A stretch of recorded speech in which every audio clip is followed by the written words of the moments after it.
Very good afternoon. Welcome to all the members. So we will be having this webinar that's scheduled between 2 to 3. This would be basically an appreciation program on the business excellence framework. Though probably 1 hour is too short, the intention of this particular webinar is to sensitize all of you in terms of what this framework has to offer to all of you as an organizational initiative. I'll just begin with a brief about my profile. I'm Shiv Kumar, based out of the Institute of Quality from Bangalore, basically industrial and production engineer, passed out from BMS Bangalore. Then later, as a part post my industry experience, I also completed my MBA in Shiftless Business School, Australia. And my profile has been initially I worked out in one of the Rane Group companies of car mobiles in Bangalore, mainly in the production area. That was for around 5 years from 91 to 96. And then I had the fortune of working with the Toyota Group of companies for close to a decade, spanning different areas of production, assembly, production control and logistics, and a certain element of project management, as was had the opportunity of working through 2 major projects. Joined CI in the year 2006 as a part of the business excellence vertical, and along with the business excellence, I've been working with a lot of different companies across different sectors in the areas of quality management system, lean, quality tools, etc. And most of my experience, as far as my work profile in CI is concerned, is oriented towards the business excellence framework, wherein we help out companies in terms of training, counseling, self-assessments, the award assessments, joint facilitated assessments on the EFQM based business excellence model, which we offer as a premium service from the CI IQBE vertical. So that's briefly about me, and our vertical is headed by Mr. CV Subramaniam, and we have another 4 colleagues of us who work together to bring the business excellence initiatives to you. So with this prelude, we will get into the subject matter of the business excellence. What we are trying to see over here on this slide is something to do with the business excellence journey, which we say that, but we always say that business excellence is a framework that is more of a journey and not what do you say, a milestone or a destination per se. And you would be seeing that as to why is it that we call this as a journey as I take you through the presentation. Before we get into the understanding of the framework or the model, I would like to take you through what is it that we understand by excellence, because before even getting into the subject matter of business excellence, it is important that we would try to understand what is it that we try to convey as excellence. Just to start with a couple of contradictions. Most of the organizations obviously would always be looking at metrics relating to finances. But while finances are extremely important and show the pink of health of an organization, and it's also imperative that financial success would precede any other things. But the excellence journey also recognizes that while financial success is important, it should not be limited only to financial success, and there are many other things that can be attributed to an excellent organization. And then the second contradiction is that excellence is not compliance. Excellence starts from where compliance ends. So excellence is all about going and doing much more beyond compliance across the various activities, whatever we are trying to do. And the third contradiction is we are not looking for excellence is not about being perfect in anything. Perfection is a mirage which an excellent organization would always be trying to just move towards. So there is nothing called as a perfect organization, and actually it is all in that pursuit of perfection that excellent companies would all be moving.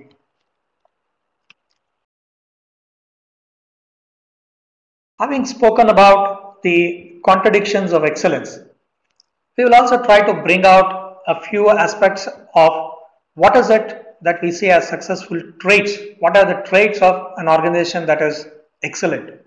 If you look at the 4 bullets, whatever we have elaborated over here, we try to look at organizations. One of the characteristics of an excellent organization is inclusive. By inclusive, what we mean is you need to carry along all your stakeholders together. Could be customers, employees, could be your investors, could be your partners, could be your society. You need to be successful across all your stakeholders. And then one more element would be the comprehensiveness. Let's say a customer is trying to look at some of the parameters of probably primarily it could be quality, it could be cost, it could be delivery. So similarly, different stakeholders have different parameters on which a company would need to succeed. So an organization to be qualified as comprehensively successful, it would need to do well across all the parameters involving all the stakeholders. By predictable success, we also mean that the organization is able to repeat its success year on year.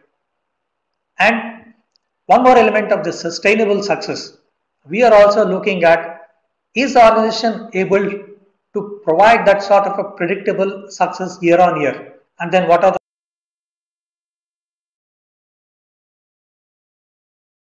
the causal factors? Is it that the predictability is coming in probably because of the market forces, or is it because of the processes that the organization is really able to repeat over a period of time? Yeah, I am also getting a message over here from Umesh that the audio is not there. How about the other participants, please? I hope you are able to hear me.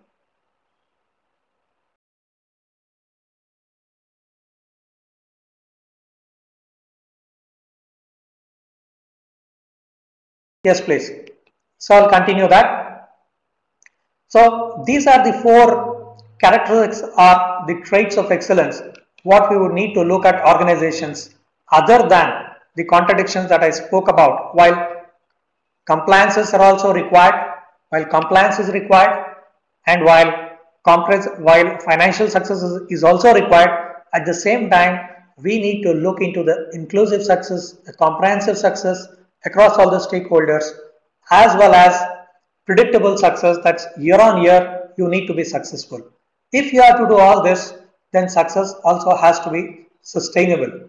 So when you are looking at sustainable success, that is where this particular framework of business excellence comes into the picture, wherein this particular framework helps you in order to sustain the success what you have seen across the other 3 points.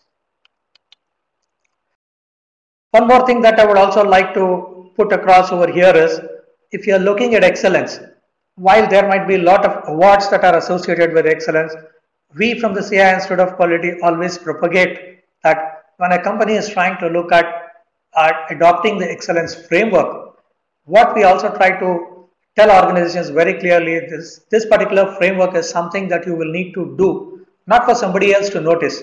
It should be for your own good. It should be for your own organizational improvement. So that's what excellence is all about. It is not for someone else. Excellence is for us, and it's for our own satisfaction and efficiency.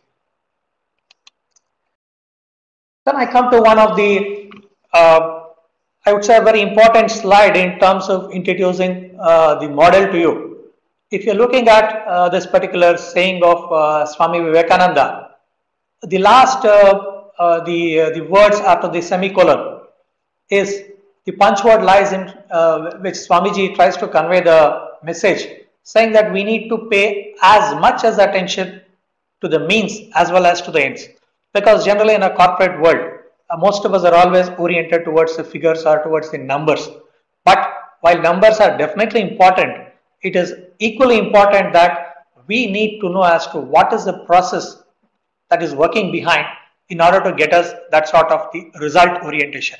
Meaning to say that we have to look at something called as both the process orientation as well as the result orientation. Both of them would be important for an organization to succeed as well as move towards the path of excellence. So just to elaborate on what is it that we try to understand by process orientation as well as the result orientation, I'll just take you through a slide which talks about the organizational competitiveness. Now, if you look at this particular quadrant, the organizations can be classified into four bands. In fact, this particular slide was was based on a study based on the London School of Economics had done a survey, and then that classified the organizations into four different types. This is typically called as a boxing scenario, wherein organizations are promising, organizations are like punch packs who are very vulnerable to competition, organizations that may not sustain over a period of time, and then there are organizations who are contenders and who are also moving towards world-class levels. Now, if you look at the two axes, we have got an axis of practice, which is nothing but what we can call as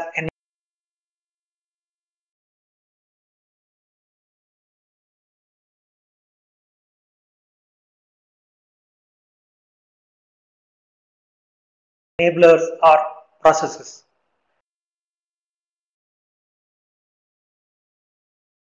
And then we have an element called as performance, which is nothing but the result orientation.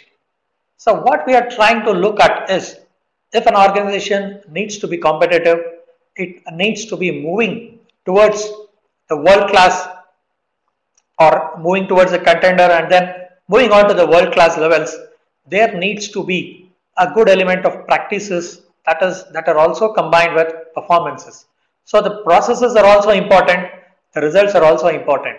So what we are trying to look at is here in this business excellence framework, which I will try to explain a few slides later, is that performances should all be related to our practices.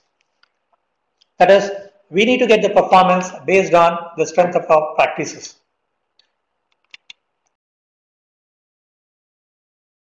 One more element of trying to move towards maturity or move towards a world class, which I spoke about in the previous slide, is once you start following the path of excellence, let's say on the adoption of the business excellence framework, there are two ways where you, as a part of your journey towards being world class, you can look at assessing yourself in terms of a self-assessment as well as an external assessment.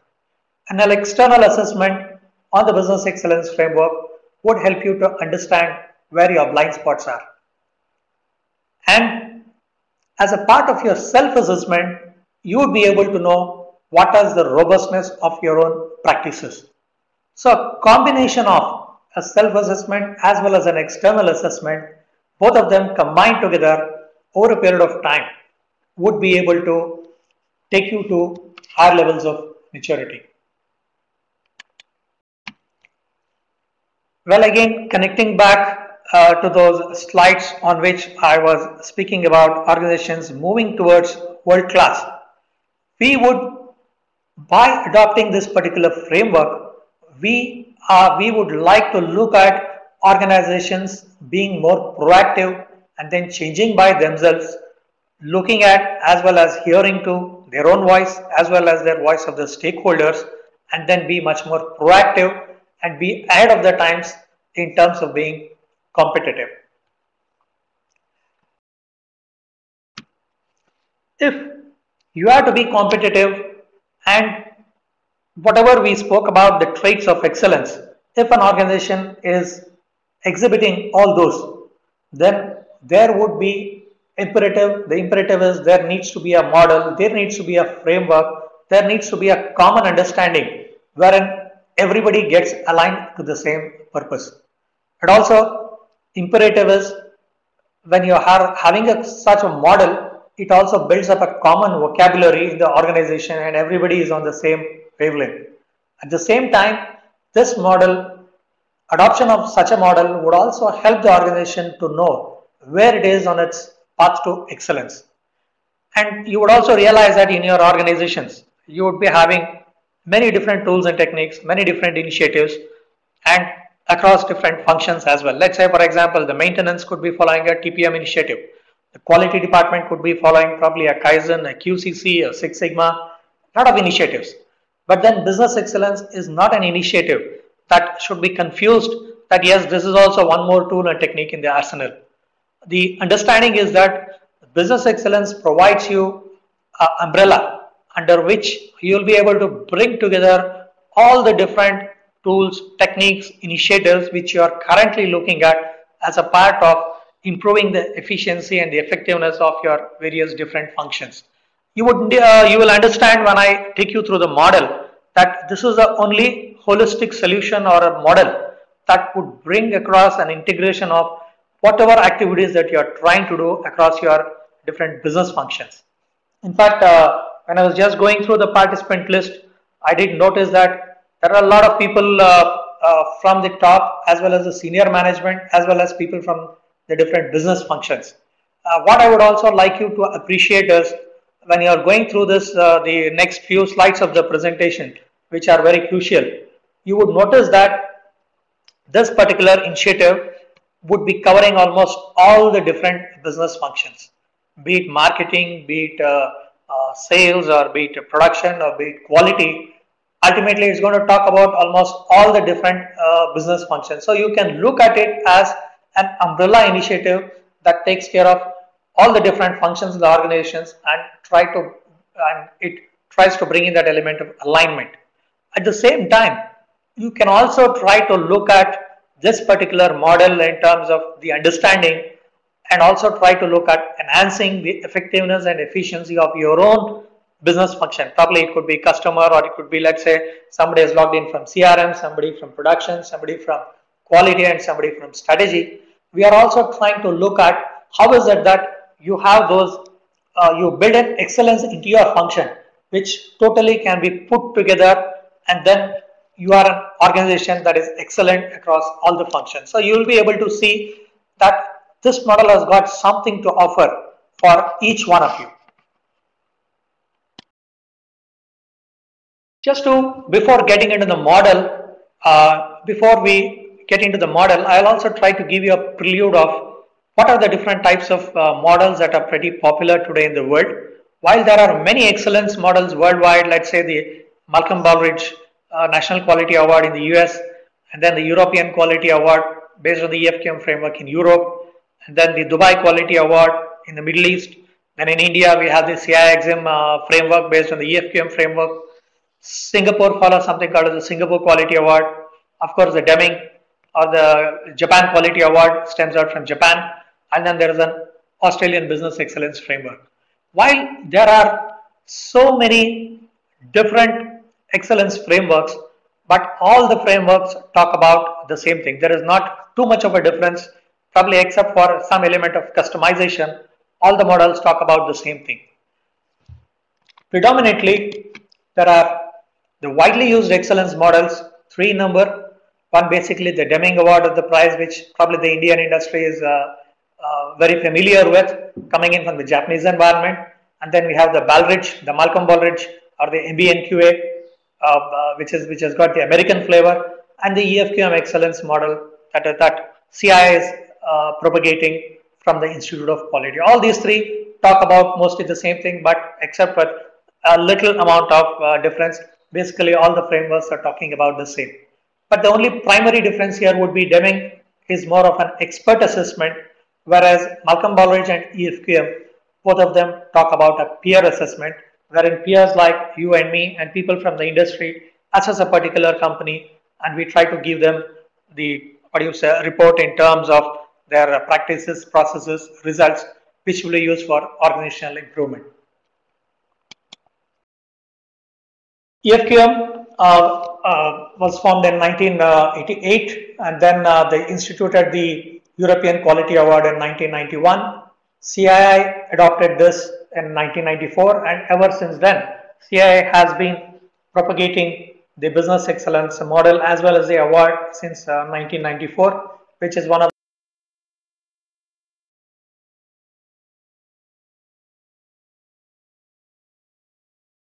the prestigious and the coveted awards in the Indian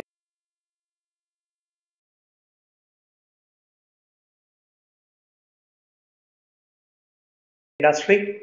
But in this particular presentation, my focus will not be more towards the award, it will be more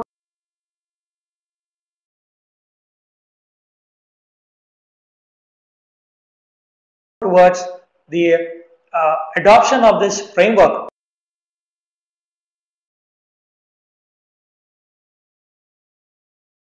as an organizational improvement initiative.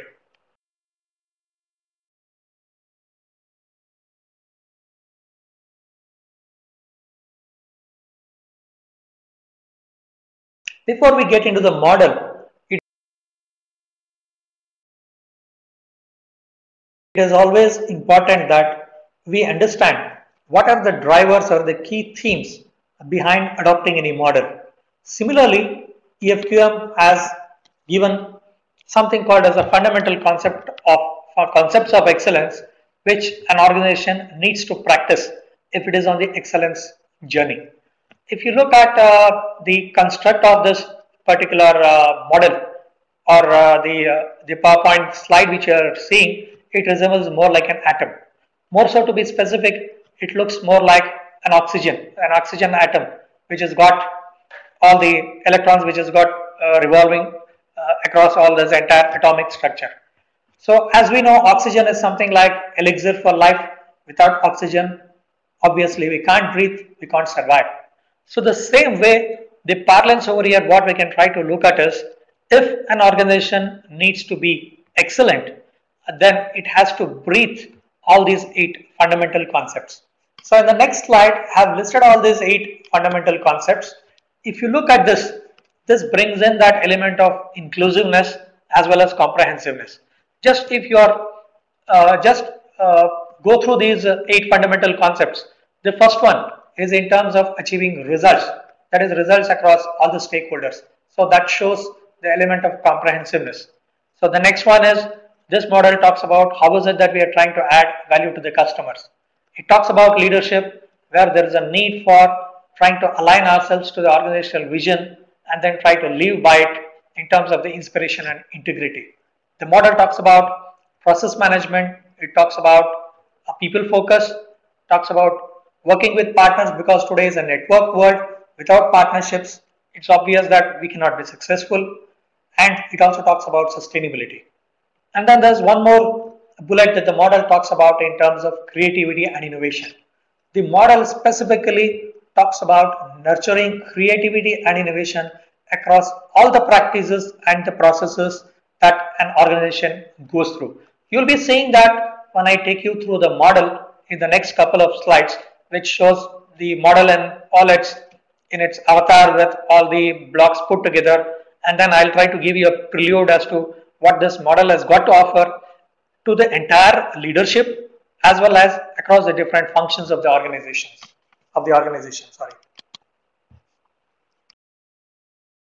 So I'm just trying to take you through this, the 9-box excellence model of EFQM. If you look at typically this particular block, the model is made up of 2 blocks. You see that in distinctly different 2 colors.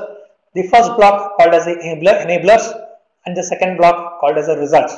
So this is what I meant earlier when I was referring to something called as the result orientation or the process orientation. So essentially, in the enablers or the practices, this model talks about leadership practices, it talks about business practices or the strategy management practices, it talks about HR, it talks about people practices, it talks about partnerships and many of the resources. The resources could be both internal as well as external. I'll take you through that a little bit later. And it also talks about what are all our different processes, what are the type of products and services, and how is it that we need to develop them, how is it that we will be able to add stakeholder value and delight as a part of the enabling functions. Similarly, when you look at results, you have got results impacting different stakeholders. It could be people, it's customers, society, and we also have something called as key results. And one more important thing that you need to notice is that as a part of the key results, we talk about both financial as well as non-financial results. I'll try to give you a brief glimpse of them as I take you through the model. And then, as earlier as I pointed out, you also have a line that is running through at the bottom of the model, which talks about learning, creativity and innovation, which is extremely important in today's competitive environment if you are to survive as well as be on your path of excellence. So the model has a provision in it wherein it is expected that the practitioners of the model show that element of creativity and innovation by learning from their results as well as modifying and improving on their processes as well. And one more very important and interesting fact that you need to notice as a part of this particular slide is you'll see that all of them are interconnected. So slowly as we go through this presentation, you will understand what are those finer interlinkages all about. What I'm trying to convey is, let's say for example, you would want to achieve your strategy. The strategy you will not be able to achieve that unless and until the leadership drives it, unless and until your people are a part of it. Yeah, unless until you have got partners, you need resources. You will also need processes to execute your strategy. And obviously, once all these things get together, your strategy is going to get you the required results in terms of business results, in terms of customer results, in terms of probably people results, and also keeping the society happy. So there are a multitude of linkages that are possible within this model, and that's what is the beauty of this model all about, and that it is not broken down into silos, and there's a lot of integration that you need to do and understanding that you will need to do in terms of implementing this particular framework. Now what I'll try to do is within the next few slides or the next 15-20 minutes, I will take you through what are all the salient points that are there as a part of the model so that you know what is it that the model has got in store for each one of you, both as leaders as well as probably people who are heading different functions. So I'll take you through, to begin with, I'll take you through the enabler section with something to do with the leadership. What are the constituents of the model? The model talks about trying to have a criteria called as leadership, in which the leadership is required to develop a focused vision, mission, and also try to bring out what are the value statements that it subscribes to, and also how is it that leaders are living up to this as role models that people can emulate. And this model also requires, under this particular criteria of leadership, that the organization develops a strong management framework in order to prioritize, monitor, review, and drive the improvement initiatives in the organization. It also talks about how is it that the leadership is engaging with the different external stakeholders, could be customers, or it could be your partners, it could be your investors, it could be your government, it could be your academic partners, or it could be your suppliers, a lot of them. It also talks about how is it that leadership is engaging internally with your own people in order to foster that element of excellence. And it also talks about what is the leadership trying to do when it talks about something to do with a big change. How is it that the leadership is looking at change management mainly for trying to look at taking the organization to higher levels. Probably it could be a business breakthrough, it could be a different business model, or it could be something, it could even be a cultural change as well. But one more thing we also need to remember is when we are trying to talk about leadership, leadership is not limited only to the top and the senior levels of the leadership. By leadership, what the model refers to is, it talks about the leadership at different levels. It could be the top, it could be the senior leadership, it could be the middle management, down to the supervisor to whom nearly 10 or 15 people look forward to for guidance. So all these 5 tenets of excellence when it comes to leadership is something that needs to be demonstrated by the different levels of the leaders in the organization. Next, I'll try to take you through what this model has got to offer in terms of strategy.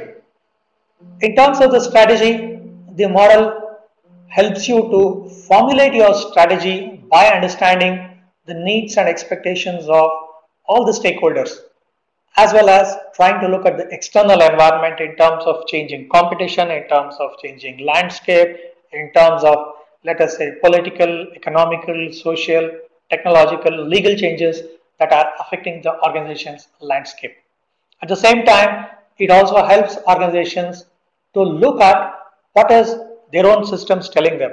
What are your MRMs telling you? What are your own internal indicators across your different stakeholders? What are they telling you? It also looks at what is your internal capabilities and what are those results telling you. If you look at the third bullet point, the model is also saying that how do you combine all your external and internal inputs in terms of arriving at a strategy by which you are trying to drive the organization towards the intended mission or the vision statement what the organization has articulated.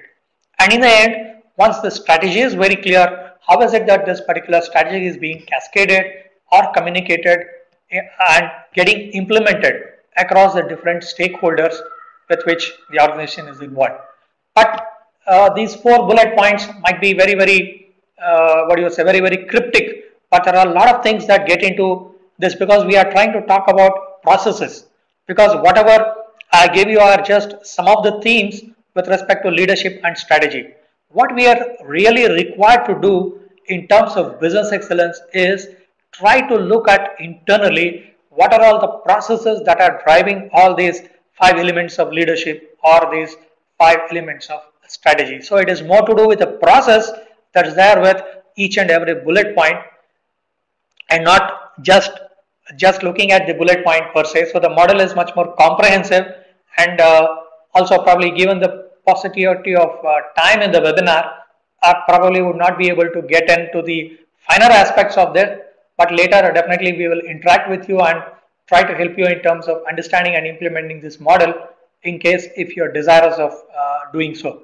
And just before going on to the next criterion, I would also want to stress that when we are trying to talk about strategy, the model also talks about scenario planning. It talks about something to do with risks, how to deal with strategic risks, how are you weighing all of them, how are you making a choice out of the various options that you have got in terms of the business plan or in terms of your long-term vision, whatever you have had. So the next criteria I'll take you through is people probably from HR would be able to relate to this. The model talks about how good is the design in terms of your core HR processes, your sub-processes of HR. It could be recruitment, it could be induction, it could be training, or it could be let's say succession planning, it could be a compensation management system. It talks about what are the processes. Do you have a systematic way of trying to look into and understand all your HR processes and sub-processes in line with the organization's strategy? So it is imperative that the HR strategy should find a strong alignment with the organization's strategy. The model also talks about, does the organization have a process in place for trying to look at building the skills and capabilities of its people at different levels, from the top management till down to the last employee in the shop floor, in terms of the current skills that are required as well as probably skills that are required for the future considering your strategic objectives. The model also talks about what is the process that the organization has in place for aligning the people towards the vision and then involving them through various initiatives in the organization and then empowering them in terms of realizing the vision. And then the model also talks about, does the organization have processes in place in order to communicate effectively to its people? It could be both top down, bottom up, as well as lateral. It speaks about all the different channels of communication and then how robust they are and how well they are driven in terms of probably a very systematic and in a process oriented manner. At the same time, not to forget, people are very important. It also recognizes the need that people need to be rewarded, people need to be recognized and also cared for. So this is something on the people focus. Next important one would be on partnerships and resources. While this would be a very important and a key criteria, you would realize that in today's world, resources are scarce, and also that not only the resources, it could be people resources, it could also be natural resources. At the same time, you also need to collaborate externally and you need to network with your partners. So that's what this particular criterion talks about. It clearly talks about, does the company have a process in place to understand who its partners are and who its suppliers are and how is it is engaging with them for a mutually sustainable relationship. Then there is something for the people from finance. It talks about financial management for sustained success. It goes into governance issues, it goes into budgets, it goes into planning, investment decisions, divestment decisions. Do you have a process for all of them? If you look at the third, the bullet, it talks about more to do with your asset management practices. Does the company have a process in place for managing infrastructure, for managing its equipment, for material management, and for natural resource management? Of course, today natural resources are also becoming very scarce. So it talks about all the assets put together. And then, needless to forget that there are also some internal enablers which are our support functions, which also are resources. How is it that the organization is trying to look at adopting technology in its pursuit towards excellence, as well as in its move towards achieving its strategy? It talks about how the organization is trying to look at information and knowledge management in terms of helping the organization to arrive at an informed decision making when it comes to the organizational capability. So when it comes to this particular criterion, the model is little heavy, and there are a lot of both internal as well as support processes that come in here as a part of resources, and we need to look at, do we have a process for driving all these things, whatever we are seeing as the elements which the model has got to offer us. And also, while as I said, this is a pretty short webinar, just to make sure that it is illustrative, I have tried to put in some pictures which are trying to convey the message as to what is it that I am trying to speak about. Needless to say, post we complete the webinar, this particular PPT will also be hosted on our website, and I guess the recording is also going to be available. So for those of you who are having some problems in terms of continuity, in terms of logging on, you will be able to go across to our main CII-IQ website, and you will be able to log across to this as well. So then going across to the next one, the most important one in terms of the model. Here the model also talks about what are your processes, what are your products and services. So here the model talks about a process management structure. While many organizations, probably most of you have a compliance framework like a QMS or a EMS or an OSHAS, it is also important that you try to take that a little bit forward and move from a compliance to a an excellent on an excellence journey as well. Or in other terms, what this particular model tries to talk about is, are your processes delivering you that sort of a business value, or is it only giving you the operational result? And if you look at the second bullet, this particular criteria in the model is also trying to talk about, do you have a process for your new product development? How is it that you're trying to offer value to your customers? And then it also talks about something to do with your marketing and sales. What is your USP? How is it that the organization has got a process in place in terms of probably looking at its sales and marketing processes so as to add value to the customers? And then the fourth one, of course, this is what all of us exist for as organizations. It talks about the entire gamut of the value chain that gets involved as a part of probably from the order acquisition till the order delivery. So it talks about the entire gamut of order fulfillment processes across your value chain. And the last point that you're trying to look at is, it also talks about the CRM processes. Do you have a process wherein you are able to understand the needs and expectations of your customers, you are able to engage effectively with them, and you are able to deliver them the value what they are looking for? So that's essentially about this particular criterion of process, products, and services. While as of now, the last 10 or 15 minutes, what I have spoken about is essentially more about the enablers. So I have spoken about what are all the processes or practices that you need to have in place for being an excellent organization. Just to recap, we have spoken about a practice or a process for leadership, for strategy, for people management, for partnerships and resources, as well as process, products, and services. Now we come to something called as results. While we have got the processes for all this, then how is it, what is the benefit that we are going to look into? So the EFQ model takes us through the result criterion which addresses different stakeholders. I will take you through what the result criterion has got to offer us. If you look at the results again, I've just tried to make this as visual as possible so that you are able to get a hang of what is it that I'm trying to talk about. So the model talks about trying to look at both the perceptions as to what is it that the particular stakeholder, be it a customer or be it our employees or be it our society or investors, what do they think about us? And at the same time, what are our own processes for people or probably customer practices or society practices? What are our own indicators telling us? So we are trying to look at, make sense of what the stakeholder is telling us and what is it that we are trying to do, whether both of them are gelling or not. This is what the message that this particular model has got in place for us. So predominantly, if you look at results, we have got 4 kinds of results in the excellence model.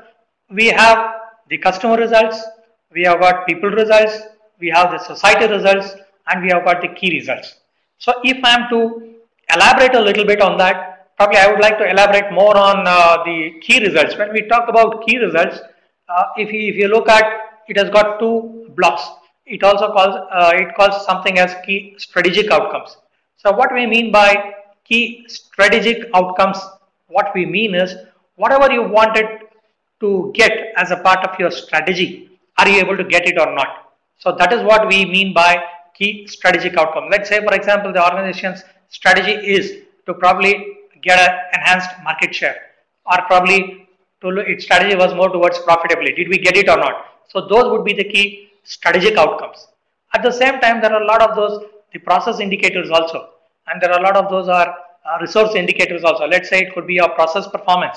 It could be the number of Six Sigma projects that probably you have done, or it could be to do with probably the enhancement of your process capability or maturity. These are all some of the key performance indicators when it comes to the non-financial outcomes as well. So I'll just briefly take you through the 3 different types of results. Of course, the first result, as you are seeing over here, is to do with customer results. So this model asks you to look at what your customers are seeing you, what do they feel about you. And then the model also asks what are the sort of indicators internally you have for trying to get a better perception from your customers. So that is what the performance graph on the left hand side is trying to show you. So essentially, in this model, in the result criterion, we are trying to marry both the perceptions of the customer and the performance results what we are monitoring internally, and then trying to make an assessment of our performance indicators internally, are they good enough to give a good or a favorable perception to our customer. So the same way, we also have the people results. We have got people perceptions, we have got people performance measures which we monitor internally. So we try to validate what people are saying is about us in our own organization, what our employees are telling us, by trying to look at the voice of our own process or our own performance indicators. Similarly, we have something for the society. What does the external society think about us? It could be the community, it could be the government, or it could be the different stakeholders with whom we engage externally. And then what are all the sort of metrics that we have internally for looking at societal intervention. So again, very similar to what we discussed in the customer results and the people results, we try to do the same thing in terms of society results. Next again, we have got the key results. Ultimately, this is why a company is in existence for. If you look at the very first slide that we discussed today, we spoke about achieving excellent financial results. So we also look at whether were we able to achieve all our strategic outcomes, whatever we wanted, and did we have the right indicators in place, and what are our own process performance indicators telling us, what are our own resource efficiency indicators telling us in terms of usage of resources, or in terms of enhanced process maturity, or in terms of what are activity with our partners or with our suppliers, what are they telling us. So these key results talk about more to do with the financial outcomes as well as the non-financial outcomes. It talks about both of them. Again, now briefly we have gone through what is an enabler and what are the results. Now in the next few minutes, I will try to give you a perspective as to how this model will help us in terms of understanding this particular linkage. So just one small illustration or a sort of a recap, whatever we have gone through. We started off with leadership setting the big picture, and leadership also driving the strategy. And ultimately, if the leadership is driving the strategy, it obviously is going to impact the different functions of the organization. That's what I've tried to show across in this particular figure, that the strategy is something that impacts your HR, your customers or your quality assurance. It impacts your process management, your partners, and your asset management practices, which in turn will give you the benefits in terms of happier employees, satisfied customers, superior products and services by which you are trying to add value to your customers, and then you are also creating something sustainable and you are co-creating with your partners. It could be your customers, it could be your suppliers as well, and you are also contributing towards being a greener planet. That's where the element of sustainability is also addressed as a part of this model. If you look at briefly, we have looked at the enablers and the results. Now I'm trying to make a connect between both of them.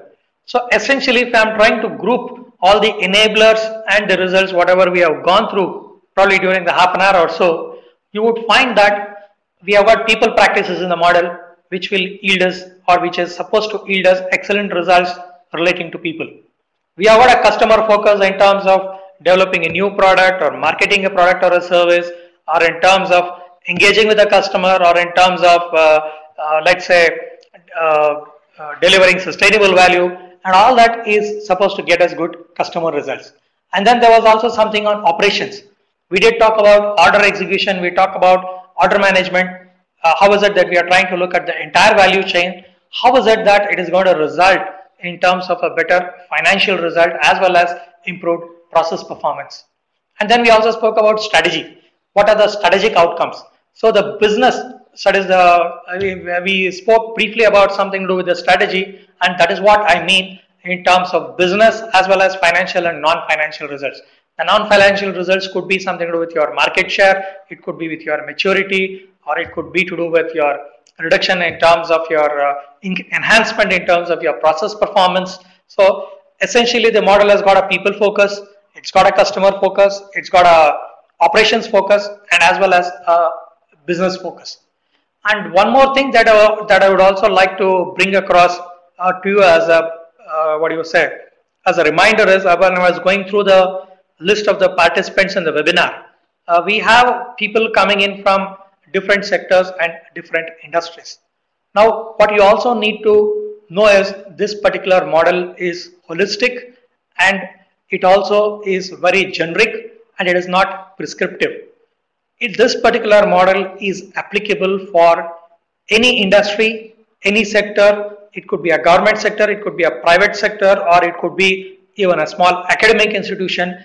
Any company which is there either for business or for non-business or for non-profit organizations, anybody would be able to use this model in entirety, because excellence does not, it pervades across any sector, it pervades across any different product category, and that's the reason why we have got practitioners across different sectors, which probably I will be taking you through in the last slide. Just to give you an illustration that I'm trying to talk about here, key results, or let's say for example key results. Let me take a element of financial results. So let's say if you need to be profitable in business, you just cannot be profitable in business just because you are trying to deliver a superior product or a service. It has to, there are a lot of driving forces that are there if you are to achieve a good financial outcome. Your customers should be happy, your people should be happy, your society should be happy. Only when all the three of them together are happy, only then you can expect to get sustained financial benefits as well as successes regularly. And this is what I meant earlier by trying to talk about sustainable success. That was, I spoke about this in the second or third slide when I said sustainable success is an imperative. And you can get a sustainable success only when your customers are happy, your people are happy, and your society is also happy. Else, probably the results are going to be pretty short-lived. Towards the end of this program, I will take you through the most important USP of this particular model. Right now, till now, we have discussed on what this model has got to offer you in terms of the components that it has. Now, I'll take you through what is called as a radar framework. And just to tell you what this radar is all about, it is very similar to the PDCA model, which we know as a part of the general any management framework that you have probably practiced till now. But the acronym for radar is R stands for the required results. So from a business excellence perspective, we look at what sort of results we would want to achieve across our different stakeholders. For those results, have we planned? What is the quality of our plan? Is our plan sound? Is it integrated? Do we know what we need to do in terms of achieving the results? That is what an approach is all about. So once we have decided what is the way, then we start implementing it. That is what is the deployment. So when we are trying to deploy or when we are trying to implement our quality of thought, whatever we had, we need to do it in a systematic way, in a very process oriented way. And also, if you look at the PDCA cycle, we also had the check and act. Similarly, the radar also talks about assessing and refining whatever we have had as a part of the plan, as well as whatever we had as a part of the implementation. So whatever is the plan and the activity whatever we are doing, do we have some means by which we are able to measure what is it that we are trying to do? Are we learning from our own results? And are we learning externally from the external environment? And through this learning, are we able to get some element of creativity and then innovate in terms of a better process, in terms of a better product, or in terms of a better service? Essentially, the radar is, the EFQM radar is a very powerful tool, much more powerful or much more mature than the traditional PDCA, because it gives us two different perspectives. In the business excellence parlance, the radar is a very powerful tool in terms of assessing the maturity of a particular practice or a process, and also it helps us to assess the result also. And other than the assessment, it also helps you to look at how you would want to improve your own performance. So it's a tool for performance enhancement as well as for process maturity. You can use the radar for both the purposes. Just to give you a flair of how you would use the radar for the performance enhancement as well as for the process maturity, I'll take you through a very cryptic slide of what do we understand by a radar tool for enablers. Kindly do ignore this slide because it's too very granular, but I'll try to convey the essence of this in the next 2-3 slides. This slide is just to illustrate the power of the radar as a tool. Now if you look at the radar again, I'm trying to connect to the same radar. What we are trying to convey over here is, when you are trying to look at the quality of the design, we look at what sort of methods or processes or tools and techniques you have got. Do you have a well-defined process for that? Do your stakeholders want this? Is it got a strong alignment with your business plan? And have you improved this over a period of time? So this is what we call as a soundness of an approach or an enabler. At the same time, we look at how well you have tried to implement this. Like for example, have you implemented your particular plan, whatever you thought about, in all the relevant areas, products, processes, or services? And is it flexible? Let's say you have thought about a plan of action. As you are trying to implement it, there might be some changes in the external environment. So is there an element of flexibility built into your plan? And how systematic is it? And then we also typically talk about the 5W1H or the 3W1H. For whatever activity you are doing, is there a process owner? Where is it done? How is it done? And then where all it needs to be implemented. So we get into the brass tacks of the implementation as well. When it comes to the assessment and refinement, I will skip this slide. Probably it's too very granular. I'll try to get into the assessment and refinement. We try to look at whatever you are trying to do you have the correct metrics or not? And then, are you learning externally or not? And then out of all this, did you prioritize something under your planning, and how is it that you are trying to plan for further improvements? In net effect, if I am to talk about the radar, I'll just briefly go back to this particular slide. If you look at the radar, we had initially we discussed about leadership, we discussed about strategy, people, partners, and processes. So if we are to be really good in terms of maturity of the practices across all those 5 elements, we need to apply the radar in terms of the approach, in terms of the deployment, in terms of the assessment and refinement for all these 5 enablers, whatever we saw. Similarly, we have a radar tool for the results. Now, briefly, we did see that we had results cutting across customers, people, society, as well as key business results. So, the same way, when we are trying to look at results, we try to look at the type, what is the sort of results that today we are covering across customers, across people, or across our society. Are they comprehensive? And are they relevant? Are they important to us? And have we segmented those results? And do we understand the connection between the results? I have tried to illustrate this with a small, a pictorial representation. Any result pertaining to people or society or with respect to customers, we look at the broad scope. How does the scope look like? And then are we segmenting the results? Do we know what each and every segment is conveying to us in terms of the result? And we are also looking at, once we look at the scope and the segmentation, we also look at the performance. So what are some of the tenets of performance? Again, I have illustrated this in a visual way. When we are trying to look at our performance of the results across the different stakeholders, we look at whether do we have positive trends over a period of time or not. Do we have targets, and in line with the targets, how are we faring? For example, here we are trying to say that in line with we have got a target, and this is how we have been able to achieve over a period of time, and this is what is our vision. This is where we would really like to go. So we are trying to talk about trends and targets. So the model also tells you, are you comparing your results with respect to your competition? How are you with respect to your competition if you really want to meet probably your benchmark or competitor or whomever you would want to beat in terms of your competitiveness? It also talks about, do you understand what are the cause and effect drivers?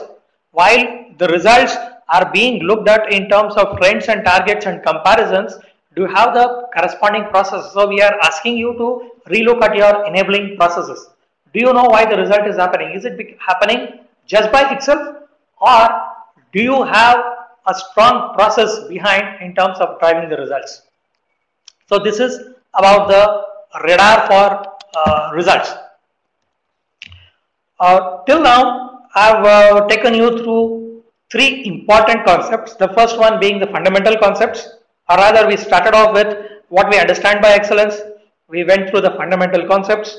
I took you briefly through the enablers, and I have briefly taken you through what the results are all about.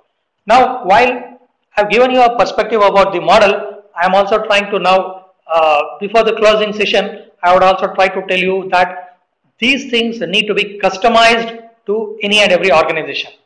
A solution for company A cannot be in line with what we do for company probably B or C. So all this needs to be customized.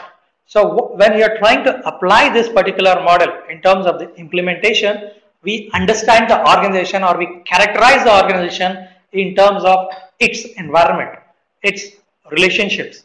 What is the competitive landscape of this particular organization? What are your own strategic challenges? What are the different types of performance improvement systems? What you have got as a part of your organization? So the next few slides, probably I will not go into the granular details. What I will try to give in the next few slides is, what do we understand by an environment? What do we understand by an organization relationship? What do we understand by a strategic challenge?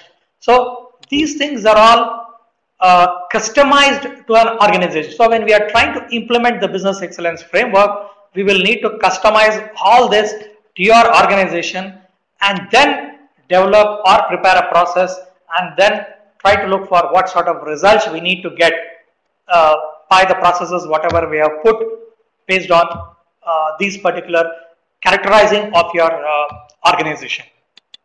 So these 4-5 slides, what I have put across over here is just to give you that the model also has something called as a context. We contextualize, we try to characterize your organization and try to prepare a customized way in terms of implementation of this particular model that suits your needs, expectations, and your what do you say, your different requirements in terms of your external environment as well as internal environment. Just before closing, I would also like to take a few minutes in terms of just sensitizing you that while predominantly this webinar is more for putting in a pitch in terms of how any organization can look at this framework for a performance improvement or for organizational improvement. CII also runs an award for business excellence ever since 1994. But as you have seen, excellence is a journey. It takes quite some time in terms of moving towards that maturity of the process and practices.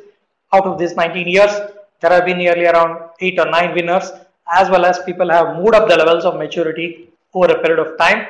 And these are when you would want to get assessed externally, these are the different levels of recognition that you get in terms of your maturity, so that you can plan for your journey of improvement based on the scores, whatever you get as a part of the assessment. So what do the scores signify? The next slide, this particular slide is telling you, if you recollect, I showed you a slide wherein I said between the practices and the performance, the organization needs to move towards world-class levels. So what do the scores signify? So a company that is somewhere in the 300 to 400 band is more of just doing many activities, but doing the things right, but not yet matured. A company in the 400 to 500 band, it's just about on the path to its journey.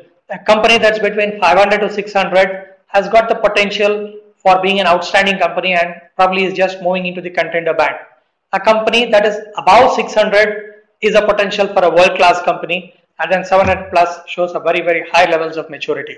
Most of the organizations worldwide across the different frameworks as well as the Indian industry, mature industries have been somewhere between the 600 and 700 mark, and that's the reason why I reiterate as a part of the earlier presentation that excellence is not only about perfection. Just to tell you how, about our milestones as to how the journey of business excellence has been from the CII Institute of Quality. We had a lot of companies coming in from manufacturing in the early 90s and the early 2000s. We had a lot of engineering and process companies adopting this framework. 2005, we saw a lot of services coming in, services sector, education, IT, BPOs coming in. And 2010, healthcare organizations started coming in. And in 2012, in the current year, we have also seen a lot of infrastructure companies, new companies that are across new sectors who are also pursuing this sort of a journey, which is heartening to know that the framework has got a wider acceptance and is rolling across all the different sectors. And now probably that's the reason why the Indian industry continues to be competitive and will continue to be competitive over the years. And notable is also the fact that this model is also there for the small and medium businesses. But only thing is what CII has done is, without diluting the philosophy and without compromising on the rigidity and the robustness, we at the CII Institute of Quality, we have brought across a small and medium business model which is much more easily understood by probably organizations that are even in the path, which would want to pursue the path of excellence, but probably find it too very intimidating. I would urge them to look at our SMB framework, which will help them just to be in line with how probably even the larger organizations are trying to go across as a part of their business excellence journey. And then before concluding, I would also want to just leave with you some thoughts in terms of how the landscape looks like in terms of the business excellence practitioners in the Indian environment. This list is purely indicative. We have the Tata Group of companies following a Malcolm Baldrige the model who come across, get assessed as a part of the CII exam. We have got companies across all the different sectors. You can look at services, production, manufacturing. You've got Brigade from the hospitality sector. You've got process plants. You've got corporate groups like Kirloskar. You've got public sectors, NTPC, BL, BHEL. and then equipment manufacturers, JCB, and then you've got people from what do you say, electronics like Canon, hospitals, you name it, you have it. So we are just trying to say that the excellence movement is getting stronger in the Indian industry, and we at the CI Institute of Quality will be more than happy to help you out in terms of your journey on excellence. Needless to say, just to take you through how we would be able to support you in terms of your journey for excellence. We help you out in terms of self-assessments. You can log on to our website. You can get registered for a free online self-assessment. If you would want us to be at your place in terms of helping you to do an assessment together with the top brass, we help you in terms of facilitated self-assessments. And those of you who are looking at excellence within your own function initially, just more as a dipstick, we help you with domain-based maturity assessments. We provide in-house consulting on the business excellence, and we provide in-house training as well. And companies who would want to get benchmarked and who would want to benchmark their performance in the Indian industry, we would also urge you to look upon coming in and participating in the CII Exim Bank Award for Business Excellence for both large organizations as well as the small and medium businesses. So just leaving you with the final the slide, which says that excellence is a journey and not a destination in itself. That's the reason why I said that in the very first slide, that excellence is something, is a journey that probably we can embark, but we can still continue to keep moving on. And I'm also leaving with you the contact details of our colleague from the CI Institute of Quality. You can get in touch with us over the mail or over the phone, as well as visit our website, and then we will be more than happy to engage with you in terms of whatever interventions you would want in terms of enhancing your competitiveness. So this is what I had to bring to you. I hope, even though that this webinar was hardly for an hour or so, the subject matter is also probably much more vast, but what I've tried to give you in an hour is more to do with a small flavor of what business excellence is all about, how you can look at this as an overall organizational improvement initiative for trying to bring all the different functions together and trying to proceed on your journey for excellence. So that's it from me. Thank you, and I would leave the floor open for probably the next 10 minutes, I guess. We started around 5 minutes late, and we have overshot that time also probably by a few minutes, but nevertheless, I'll leave the house open for a few minutes for a small Q&A.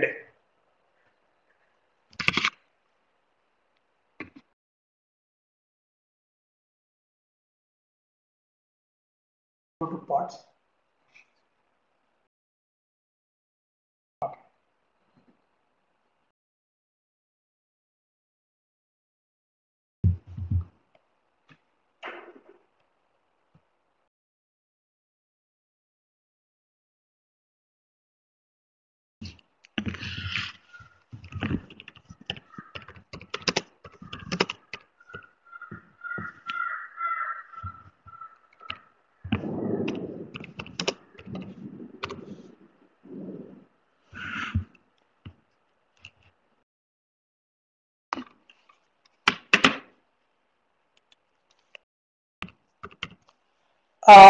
Yes, definitely, Mr. Vijay Singh Patil. This particular presentation would be uploaded on the CII website. I guess Jaya would be typing out the details. You would be having both the audio as well as a video presentation of this one that's being uploaded for the benefit of all of you. Yeah, is this a new concept in the business environment? Well, I would say that while this concept was brought into the Indian industry in 1994 by CII, but it has taken some time for this initiative to gain ground, because once you reach a level of operational excellence, then it is a time for you to look at business excellence. Probably during the early 90s and the early 2000s, in the Indian organizations were more into enhancing their capability with respect to the operational excellence, and then subsequently, as you have seen in that slide, many organizations have embarked on this journey of business excellence.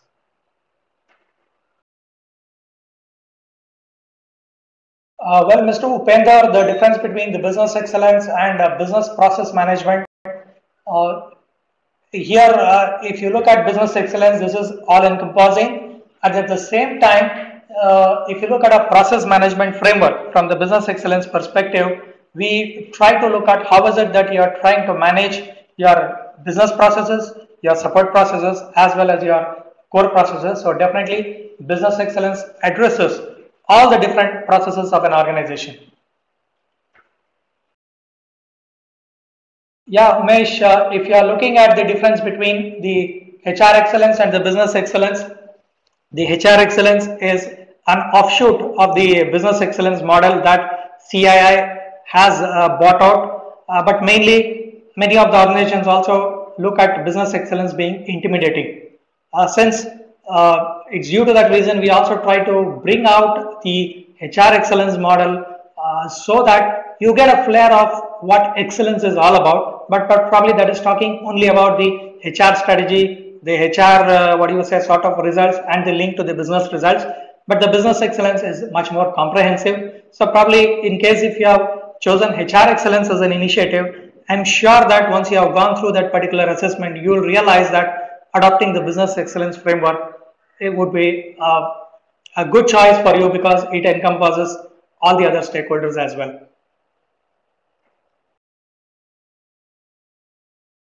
Dr. Hariharan, I beg your pardon, probably I am not too very proficient with the all your right model of the business excellence, and probably so I would reserve my comments on that due to my what do you say, inability in terms of that particular model. Yeah, that's what I'm having an online discussion.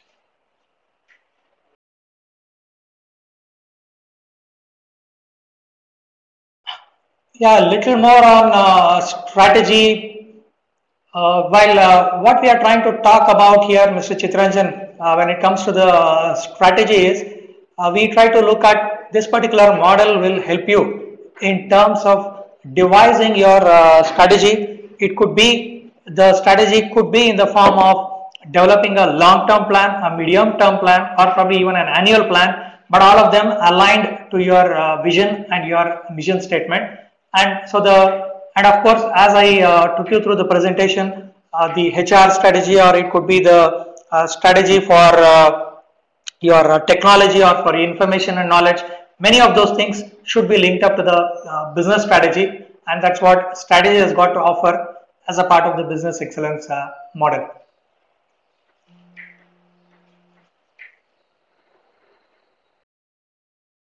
Yeah, Upender, why business excellence? Why can't I consider all the best practices for the world under the various industry specific?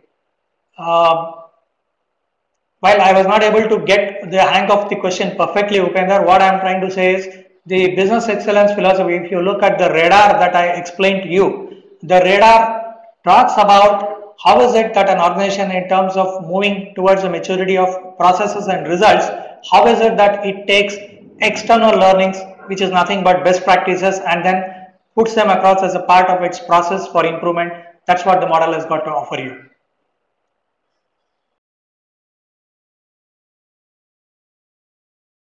Yes, please. So any further questions on that?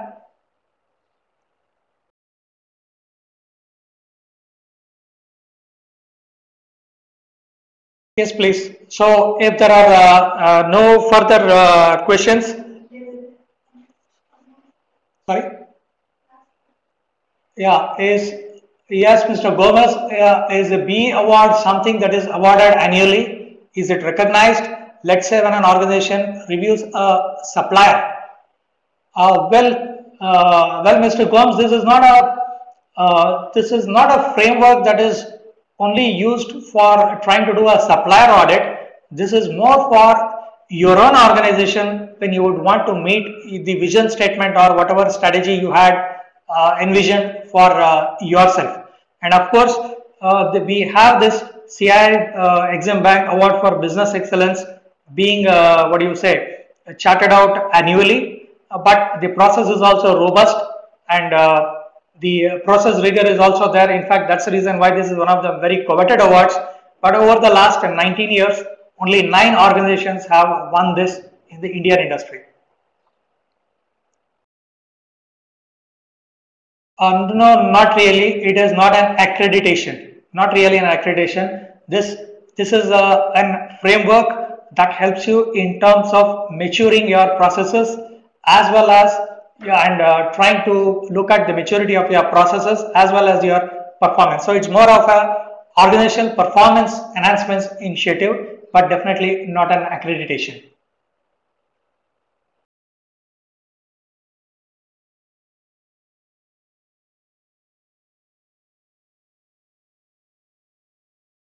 Yeah, some of the companies that have won this award ever since 1994, it's been Hewlett Packard, it's been Infosys, Tata Motors, Tata Consultancy Services, Tata Steel, and then Bosch.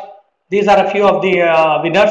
Of course, we have not had any winners in the 2010 model that was released a couple of years back. So we have had only prize winners in the form of Tata Tinplate, and then BHEL Haridwar, and Crompton Greaves.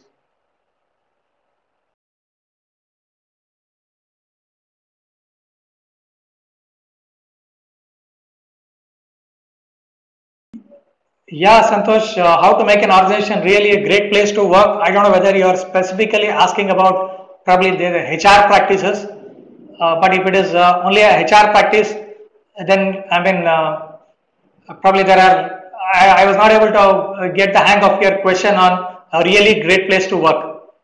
Are you asking from the model perspective or something else? Sorry, I was not able to get your question right.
Yeah, that's right. This for the overall organization.